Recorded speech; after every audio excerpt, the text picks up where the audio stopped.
The third season of Star Trek Strange New Worlds, the 6th episode, it's good, but there are a couple of things about it that I want to discuss, and one thing in particular that just doesn't make sense to me and why this event is happening. So let's get into it. Okay, first of all, let's talk a little bit about the scene that I'm showing you here. Kirk's ship, he's the first officer aboard the Farrgaut, and it has been severely crippled, orbiting a planet where an alien race has just smashed into it. So his captain is injured. He's now got command of the ship. The Enterprise comes in to save them, and Spock and his team beam aboard to assist them before Pike and the Enterprise are captured by the alien vessel. So Kirk, along with Scotty, Noonien Singh, and Spock are on board along with Nurse Chapel, and he wants an assessment of what they know about the aliens. Not about what's happening to the ship themselves, the Farragut. They already know the ship's crippled. But he wants an assessment, what they know of these creatures. You've seen ships, a lot of them, from across the quadrant.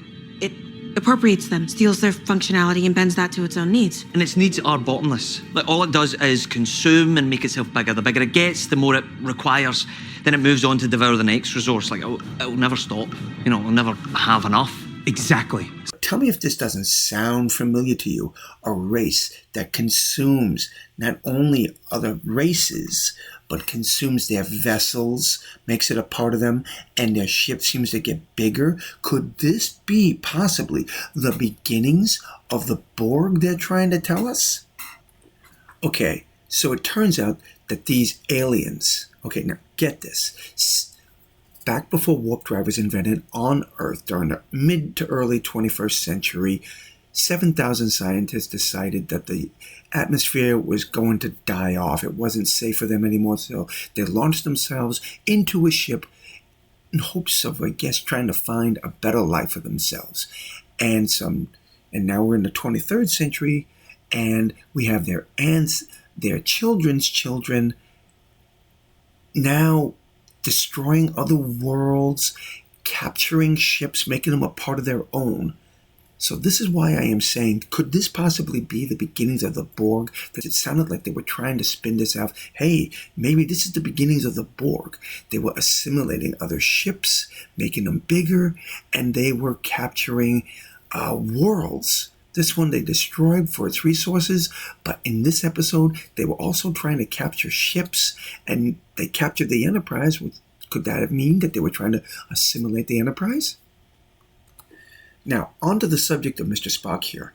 I want you to pay close attention to this conversation and tell me if you catch the same thing that I am seeing. Whatever we've got, fire at that thing. That is illogical. Enterprise's weapons were clearly ineffective. Our targeting systems are down. Firing would serve little purpose and risk damaging Enterprise. Sir, the grapplers have proven to be resistant to our weapons. Okay, Spock. What do you got?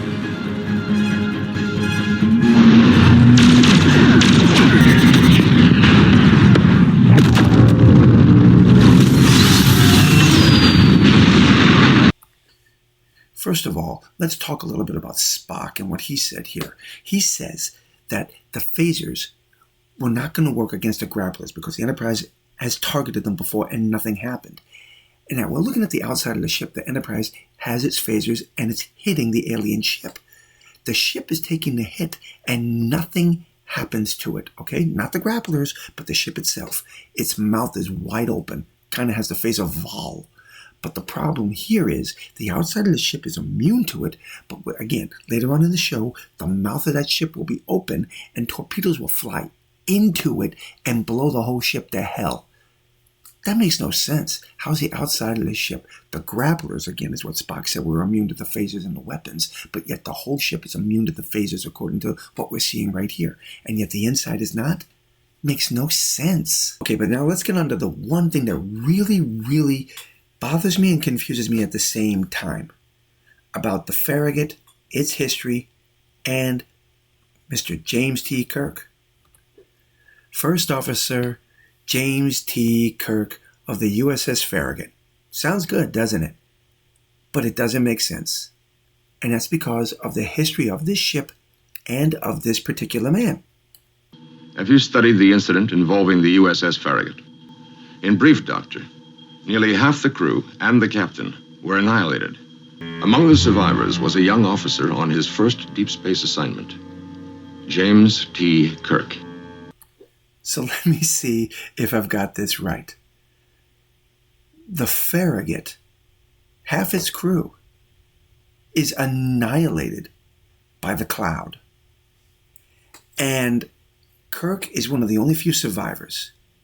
And Starfleet's answer, after such a horrific tragedy aboard this ship, is to put Kirk back on the ship. And Kirk then pretends like everything's all happy and hunky-dory, and I'm going to keep moving on with my life aboard the same ship with all these ghosts, all these memories around me. Isn't that something seriously psychologically wrong with that? Kirk here has just been knocked out for a few moments while the ship's been ravaged by this detonating planet. He wakes up to see half the bridge crew knocked out, if not dead, some of them, the captain severely injured.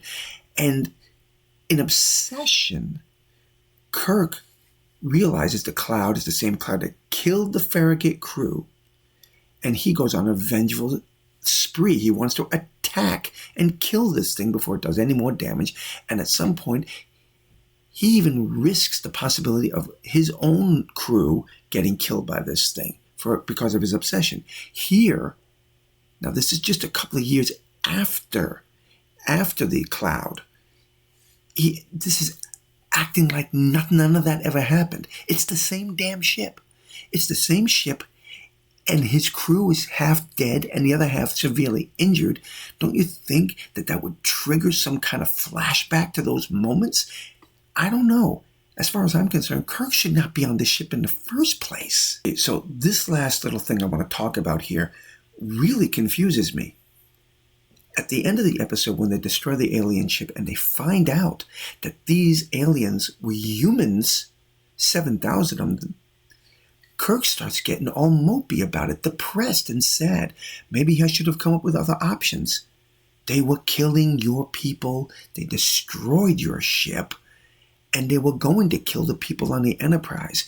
And you are feeling guilty about this because suddenly you find out they're human beings? I'm sorry, but when I hear things like this, I have to go back to DS9 and Mr. Garrick because he was absolutely right about this. There are rules, Garrick, even in a war. Correction. Humans have rules in war. Rules that tend to make victory a little harder to achieve, in my opinion.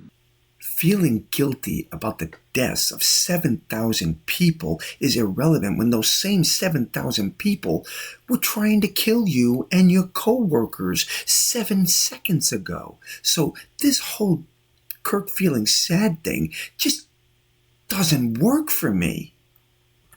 Well, I would love to know what you think about this. So please drop those comments below and let me know what you think. And until the next time, my friends, God bless.